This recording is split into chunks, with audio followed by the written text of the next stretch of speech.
improved greatly. Blocking baseballs, getting in front of the baseballs. His arm has never left him. So, all that, his defense has improved, his arm has improved. He really is proving to Yankee fans, the baseball world, that he's baseball's best catcher. And I don't think you can deny that. Yankee fans last year who were saying that should trade Sanchez, go get Realmuto, trade Gary, he's terrible, he can't field. Can't hit either. I want all of you to line up personally, line up and say to Gary Sanchez in the face, I'm sorry. because it's just, it's the classic reactionary Yankee fan. It's Yankee fans, if you haven't done something for me in the last week, then you're terrible. And hey, I am the most impatient most impatient fan there is. I used to sit out there when I go to games, and if it's 1-0 in the first inning, and they say playing the Royals, if it's 1-0 Royals in the first, I've got my arms crossed, I'm all angry. Because I'm a passionate fan. I want them to win, and I hate seeing them give up runs. But that's being a classic reactionary Yankee fan. But then you got to sit back, realize it's the first, things can happen. And Yankee fans who said Gary was done had to sit back and swallow their words, because Gary is proving himself time and time again. And if you notice about it too, if you watch the pitch, it was about 3 inches. It was a slider, 3 inches outside. He's a right-handed batter, 3 inches outside in the left-handed hitter's batter's box. Last year, the injured Gary, who everyone said was terrible, the injured Gary would roll that ball over, turn his wrist, ground out to second base or third base or whatever, and be a lazy out. This year's Gary waited back, kept his hands in, and went with it like a Derek Jeter swing with power. And he hit a 2-run home run. It was a beautiful swing to see the guy from last year to now, how he's evolved, how he's stayed healthy, and he's improved his play all over the place. From his hitting, his defense, his throwing, everything's improved. Gary had a great ball game and with a great 2-run home run. And the bullpen did its job. The bullpen did its job on paper. It did its job. When you're at the game, not so much. I mean, obviously, you got Holder coming in. Chad Green pitched a great ball game. But you have Chapman, who I love. I love Chapman. Got a 17 save. Got a 17 save that day. On paper, it looks like it's a great game. Comes in, does his job. Well, not so much. Chappie comes in, and he walks Mookie Betts. And I believe the 2-hitter gets a base hit. I don't think he walks him. Gets a base hit. So it's now, I think it's Benintendi too. So it's now first and second, no men out. And look who comes up to the plate. JD Martinez. Every Yankee fan in the ballpark is like, oh, Chapman's lost his control. It's last year's Chapman. It's that Chapman we have for 3 weeks who can't get a guy out, can't throw a strike. Well, he does the most un-Chapman-like thing he could do. Goes for his breaking stuff. The man who throws 100 miles an hour goes for his breaking stuff. And he gets Martinez, I think it was 1 pitch. Yeah, it was 1 pitch. He gets him to round to double play in the best moment in the game. I mean, the stadium was shaking. It was electric. So he grounds out to double play, and then everyone can breathe. Everyone can breathe. Rafael Devers comes up, and then when I saw Devers come up, all that could play in my head was that home run he hit off Chapman a couple seasons ago when he came up. That home run he hit to tie the game. All I could see was that home run. Just closed my eyes. Every time I blinked, I saw that home run. Boom, boom, boom. Chapman throws him 1 slider, grounds out to Voit, ball game over. It was a stressful night, but a good Yankee win, and I will take the ball game. I don't care how many gray hairs I got because of it. I will take the win and not complain. But with that, on to Game 3. A messy game we lost, and this will lead me into my my other point here. We'll talk about Red Thunder in a moment. But the Red Sox just outplayed us. They outplayed us, and they took advantage of errors, which good teams do. Clint had a ball go through his legs. I mean, yes, Voit homered, which is great. Michelle a sac fly and Glaber sac fly. We played a decent ball game. We tried coming back. Price pitched well. CC did okay. Sessa is the guy that pitched pretty badly.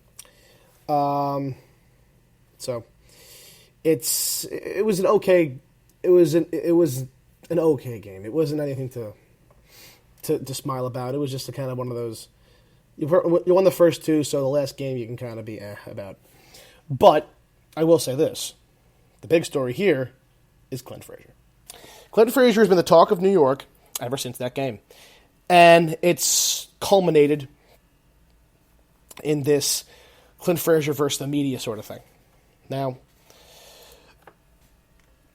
Clint Frazier, I'm sorry, one second. Clint Frazier, for a while now, has been known as this guy with legendary bat speed. He plays with the hair on fire, literally and figuratively, the redhead. He's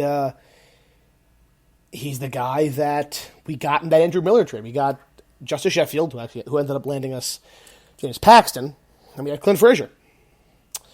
So we got two big players in the deal. Clint can still hit, but his mouth and his glove has led him to be in the ire of some Yankee fans. And now I'll explain why. Clint has played, no joke, the worst outfield I have ever seen for a short stretch. And I saw Adam Dunn play against the Giants with the White Sox years ago. Yeah, he made the plays. Well, didn't get so many balls, but he made the plays. So, Clint gets the balls, but they just go over his glove, go under his glove, just drops fly balls. I've never seen anything like this. He's a fit young man. He's quick. He's in shape. He gets to the baseballs, but they don't get to him. I don't get it. I don't understand it. I don't know what's so hard. I mean, I'm sorry. I don't play Major League Baseball. That's no secret. I'm not a ball player. I don't think any of you mistake me for a ball player. I've played baseball my entire life. I love the sport. And I played a lot of outfield, so I know what it's like to catch a fly ball. It can be more difficult than it seems, and that's at my very basic, league level that I play when I play baseball with my friends. He's playing baseball in front of 40,000 fans in Yankee Stadium, so it's a bit different. But still, the easiest play in baseball is to catch a fly ball. I'm assuming. I don't know what's so difficult about it. I have cousins who I throw balls to, and they catch them, very basically, but they still catch the ball. You should catch the ball. It's something you learn as a child. You may never play baseball in your life. You may hate the game of baseball. You can catch a ball. Not if your name's Clint Frazier, apparently. Catch the ball. Which, hey, you can't catch a baseball. DH him. Easy fix, right? Well, you have Morales, you have Stanton coming back, so you can't just DH the guy. He has to play every day. His bat's pretty good. But my rant about him catching the baseball is only amplified by what he did here. He was asked about avoiding questions, avoiding the cameras, avoiding the media, because after that game against the Red Sox, he didn't answer questions. He didn't talk to the New York media, the biggest media outlet in the world. He didn't talk to them. Now, you could make people... you can be uncomfortable, and you can sit in front of them and answer questions. Well, why'd you do this? Why'd you do that? What was your thought process here? What did you think about? Why didn't you catch that? What was your positioning bad? What happened? You can talk about that. You can be uncomfortable, and you could be a man, and you can own up to it. Or you could do what he did, and chose to sulk, and chose to go behind closed doors and not answer questions, to deflect on other players, asking, what did you think of Clint? What did you think of his play out there? Why isn't he answering questions? Making it awkward for your teammates. Now I ask you this question. If your son, your daughter, is playing a sport, baseball, softball, whatever, and they do something, right, like Frazier did, and he just and he or she refuses to do anything, how would you feel? How would you feel if that was someone you knew? Would you be like, oh, that's Clint. That's Clint. He just doesn't like talking to people. Or would you be like, own up to it? You made a mistake. Own up to your mistakes. It's the basic principle of baseball. It's the basic principle of life. You own up to your mistakes. You explain them, and you apologize or whatever, and you move on from them. You try to improve upon them. You try to get better. If he would have said to the media, my defense hasn't been good. I'm working with Aaron Judge, which he has. I'm working with Aaron Judge. I'm getting to baseballs on my footwork, on everything, on my throws. I've been working, and I'm trying to get better. If he said that, great. If he would have just said that, it would have been great. It would have been uncomfortable for him. Nobody likes confrontation, and nobody likes to be called out for something they did. But it's the accountability. Being accountable for yourself is important in any field, especially in New York. Now, that was that. That was the Red Sox game. He was then asked the next day, before the game in Toronto, if he feels any regret about it. He goes, "No, I don't regret it." This is that quote. This is an article on ESPN. He was asked if he had any regrets about avoiding the cameras and ducking questions about the series of defensive miscues he had Sunday night. This is his quote. "No, I don't regret it. And to be fair, I don't think I owe anyone an explanation, because it's not a rule that I have to speak." So, there's that.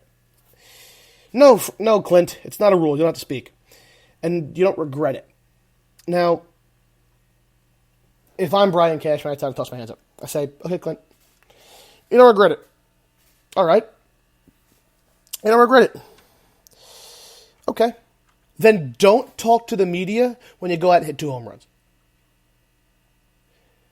Now, I know people will say, well, he said that he always felt throughout his life he's been, baseball is the one aspect of his life where he could feel fit in because people were trying to make him not be who he is. And Clint, you're preaching to the choir here. Every person in the world has problems.